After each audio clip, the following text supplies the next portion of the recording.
What is going on, guys? Rewinds here, and in this video I'm going to be bringing you guys my review for Boruto episode 250.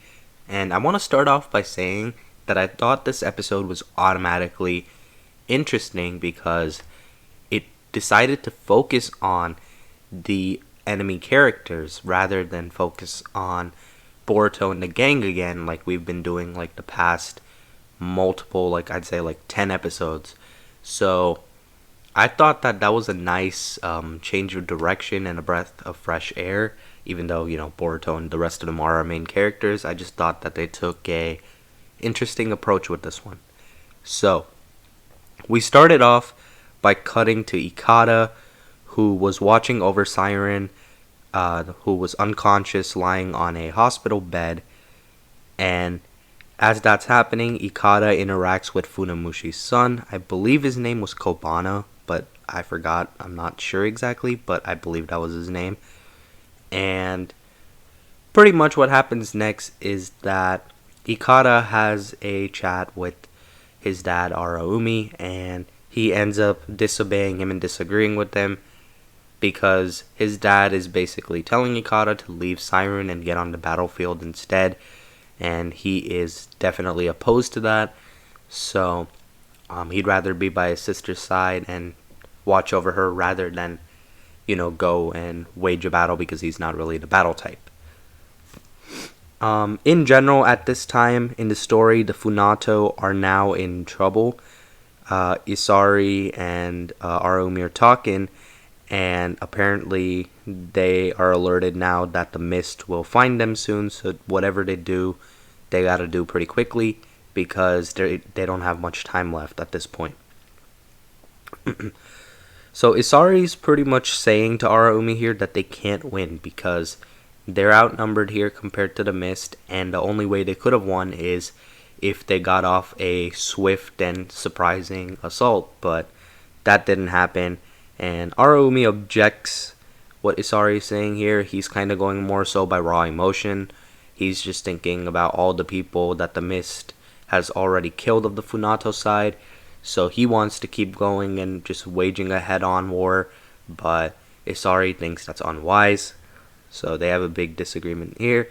They end up getting into a pretty big heated convo, and what happens is that Araumi pretty much blames Isari for all of the clan's losses in the past, few weeks or few days, whatever, however long it's been since the events that are happening in this arc. He blames Isari for Tenma's death, and he also blames Isari for what happened to Siren. So, things are pretty much being all put on Isari now. We also get a flashback, which I thought was cool, even though it was brief. This flashback was about Ikada's mother, who actually ended up sacrificing herself for Ikada to live, and she sacrificed herself by becoming frozen, because whatever jutsu they were combating on that flashback, if it hits you, you're pretty much frozen to death. So her body is pretty much at the bottom of the ocean, and it's just frozen there. So Araumi can visit that whenever he likes, but that's what ended up happening to his mother, and she said that Ikada was going to be the one to lead the Funato, so Araumi kind of has, I guess, some extra high hopes for Ikada just because of that. Next, the Funato clan actually ends up finding out about Funamushi's death. And on top of that, they also learn about Kagura'S death. So they find out both of those, and they find out that Boruto got away and the rest of the Leaf guys got away. But right then, Funamushi's kid goes and he ends up seeing Funamushi's body.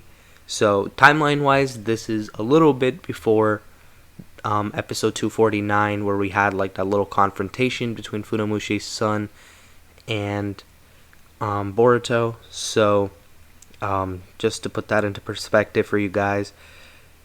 And pretty much what happens is that Ikada tries to calm down, I believe Koban again was his name. He tries to calm him down, but Araumi calls out Ikada and he actually punches him. he's pretty pissed. He's trying to tell him, you gotta enter the battle now. There's no more time for more bodies to be dropping. So he's pretty much trying to talk Ikada into jumping into battle.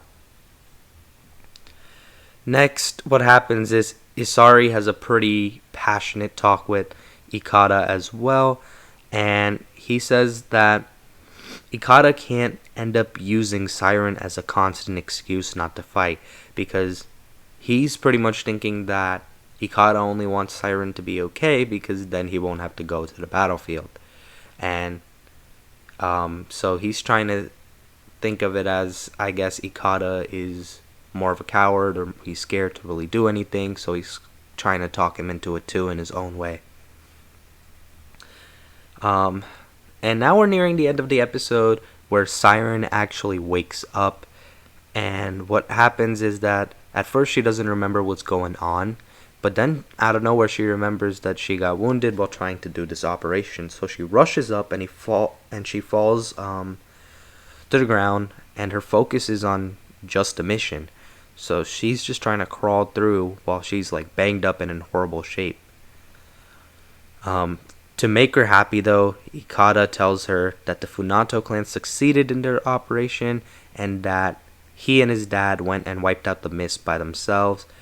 And pretty much Siren ends up dying, saying that she always believed in Ikada, and she passed away happy knowing that he was able to live up to his full potential, like based off what Ikada had said.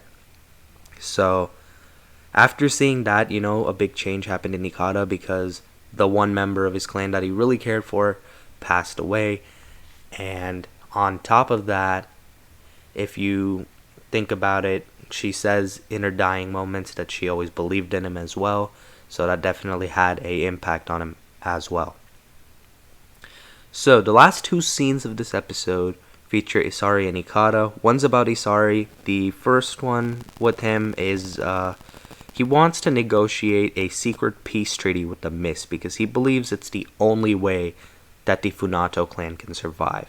He believes that since his dad's been away for 5 years, a lot has changed, and his dad's not really noticing the changes. He's trying to stick to like old war ways, so he thinks that's where the flaw is. So him and his dad disagree in ideology here, and that's something that's definitely going to be brought up again, I feel like in a few episodes for sure. As for Ikada, the final scene of the episode is he rips up his boat drawing, so signifying that he's getting serious and he's no longer chasing that dream anymore. He ends up diving into the sea, and he actually comes out transforming. He now has gills like the rest of his siblings did, and as Araumi does as well, I believe.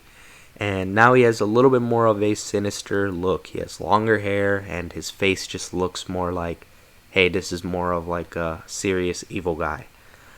So all in all, something else I gotta point out. Amazing art this episode, and whoever wrote like the actual story of this episode wrote it in a manner, I think, where pretty much anybody that watches it would care a little more about the Funato. So props to them for that.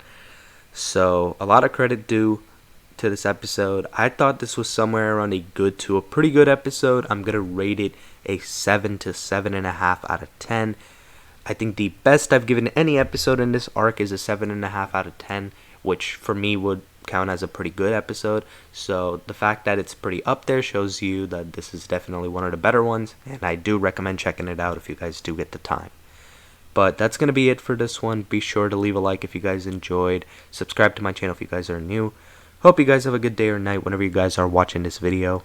I'm Rewinds, and I'm out.